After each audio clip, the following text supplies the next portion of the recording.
नमस्कार दोस्तों, मैं हूं जय और स्वागत है आपका अपने YouTube चैनल बीएससी बुल्स में। तो आज हम समझने वाले हैं रिस्क मैनेजमेंट के बारे में। रिस्क मैनेजमेंट सुनने में काफी छोटे शब्द हैं, लेकिन उतने ही ज्यादा इंपॉर्टेंट हैं। तो आइए समझते हैं रिस्क मैनेजमेंट के बारे में। सबसे पहले हम समझेंगे व्हाट इज रिस्क मैनेजमेंट, यानी कि रिस्क मैनेजमेंट आखिर है क्या।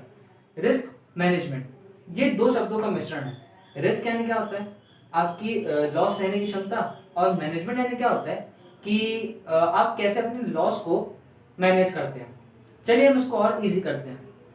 आप जो लॉस सहते हैं अपने ट्रेडिंग अकाउंट में, डीमैट अकाउंट में आप ट्रेडिंग करके जो लॉस सहते हैं उसको हम मैनेज करने वाले हैं, वो होता है रिस्क मैनेजमेंट।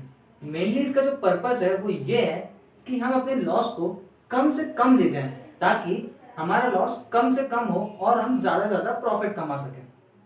ये होता है व्हाट इज रिस्क मैनेजमेंट। अब अगली चीज आती है why is risk management important.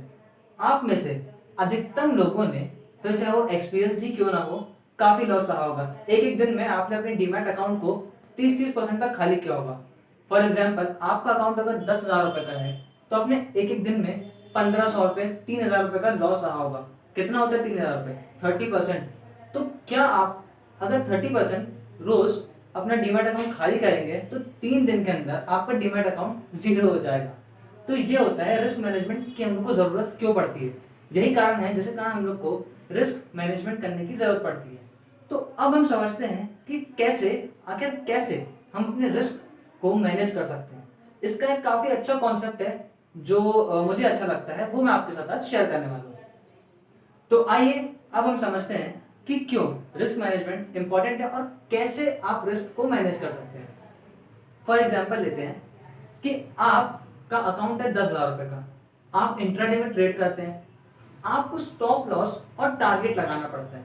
Stop loss कुछ इस प्रकार लगाना है कि आपका जो अकाउंट है वो ज्यादा से ज्यादा 2.5% पर ट्रेड और 5% पर डे से ज्यादा लॉस न सहे। फॉर एग्जाम्पल, 10,000 रुपए का आपका लॉस है तो 2.5% पर डे यानी कितना हुआ? 250 रुपए। 250 रुपए से ज्यादा आपका स्टॉप लॉस नहीं होना चाहिए। यानी कि अगर आपने पर ट्रेड 10,000 रुपए का किया, 10,000 आपको 10x मार्जिन मिल जाता है। 10x मार्जिन कितना होगा 10,000 का? 1 लाख। यानी कि आप 1 लाख रुपए का इंट्राडे ट्रेड करते हैं। इसमें आपका लॉस 250 रुपए से ज्यादा नहीं होना चाहिए पर ट्रेड, और पर डे के हिसाब से 5%, यानी कि 500 रुपए से ज्यादा नहीं होना चाहिए। कैसे होगा ये? फॉर एग्जाम्पल, आपने 10,000 रुपए का कोई ट्रेड लिया, 10,000 इंटू 10 कितना हो जाता है? 1 लाख। आपको अपने रिस्क को इस तरीके से लेके जाना है कि आपका लॉस सिर्फ 250 का हो। अब कैसे होगा ये? तो चलिए अब मैं आपको लेके चलता हूँ हमारी लैपटॉप की स्क्रीन में और मैं आपको दिखाता हूँ कि कैसे आप रिस्क मैनेजमेंट कर सकते हैं। देखिए, मान लेते हैं आपके पास 10K का कैपिटल। कितना? 10K, यानी कि 10,000 का कैपिटल है। अ, ये रहा। ठीक है, आपके पास मान लेते हैं 10K का कैपिटल है। मान लेता हूं मैं ऑन एन एवरेज आपको 5x का मार्जिन मिलता है इंट्राडे ट्रेड्स पे। यानी कि आपका कैपिटल कितना हो गया? 50,000 रुपए का। ठीक है, अब हम चलते हैं हमारे ट्रेड की तरफ। देखिए,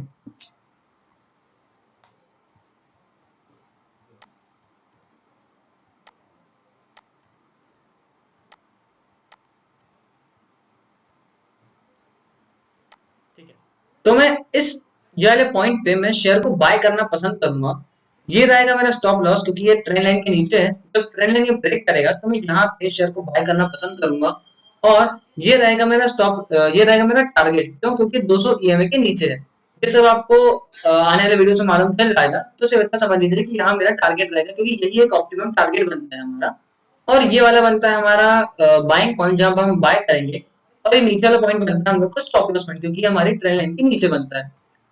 अब हम समझते हैं कि हमको कितना प्रॉफिट होगा जब हम इसमें एंटर करेंगे।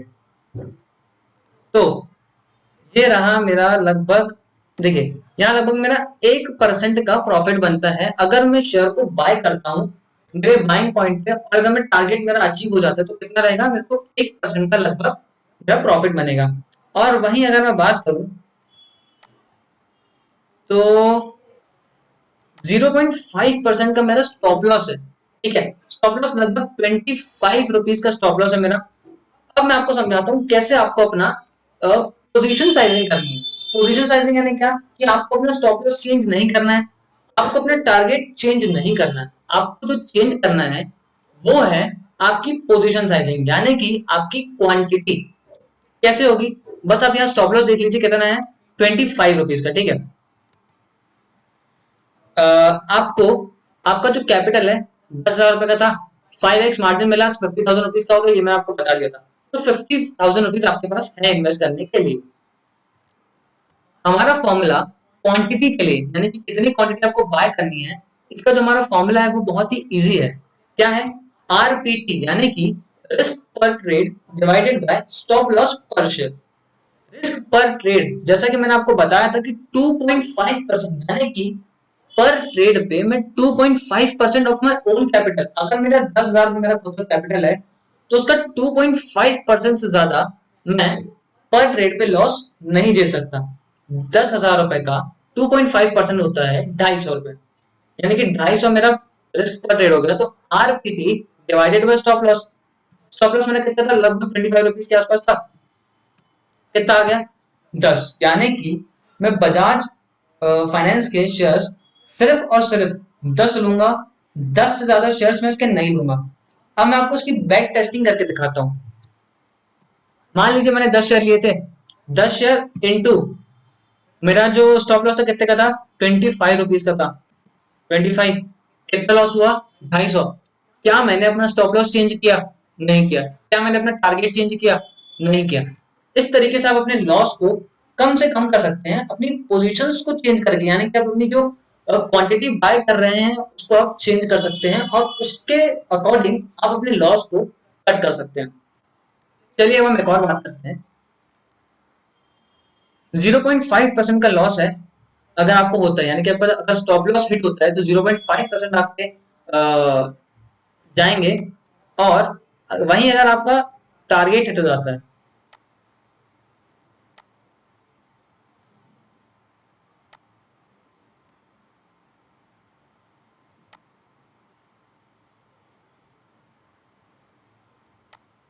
ठीक है, तो वहीं अगर आपका टारगेट हिट हो जाता है,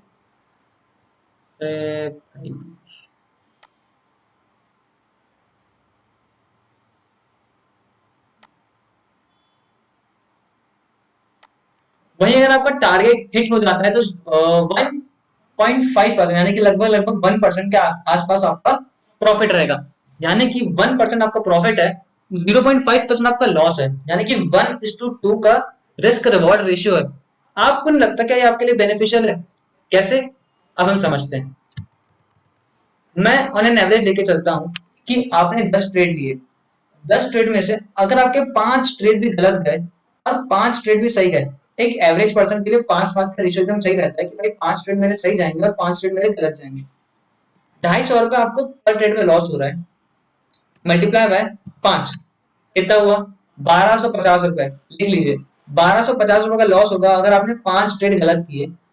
वहीं अगर मैं बात करूं 500 रुपए का पर ट्रेड में आपका प्रॉफिट होगा, तो 500 इंटू में 5 कर देता हूँ, कितना हो गया, 2500 रुपए। आपका प्रॉफिट होगा 2500 रुपए और आपका लॉस होगा कितना, 1250 रुपए का। 5 ट्रेड सही, 5 ट्रेड गलत, अभी भी आप 1250 रुपए प्रॉफिट में रहेंगे। ये होता है कॉन्सेप्ट किसका, रिस्क मैनेजमेंट का, कैसे आप अपने रिस्क को मैनेज करते हैं। ये बहुत ही डीप कॉन्सेप्ट है जो कि अधिकतम लोग पढ़ाना पसंद नहीं करते हैं, समझाना पसंद नहीं करते हैं, लेकिन मैंने आपके लिए मेहनत की है और मैं ये कॉन्सेप्ट आपके लिए लेकर आया हूँ। तो आप रिस्क मैनेजमेंट को समझिए और उसके हिसाब से आप ट्रेडिंग करिए। तो बस यही था हमारा आज का कॉन्सेप्ट रिस्क मैनेजमेंट के ऊपर। अगर आपको ये वीडियो पसंद आया तो लाइक सब्सक्राइब और शेयर करना ना भूलें, और ज्यादा से ज्यादा इस वीडियो को शेयर करने की कोशिश करें ताकि ये नॉलेज आपके दोस्तों तक भी पहुंच सके जो पैसे अपने ब्लो ऑफ किए जा रहे हैं, जो अपना अकाउंट रोज खाली किए जा रहे हैं। तो ये काफी मददगार हो सकता है उन लोगों के लिए भी। तो बस हम आज का वीडियो यहीं एंड करते हैं। Thank you.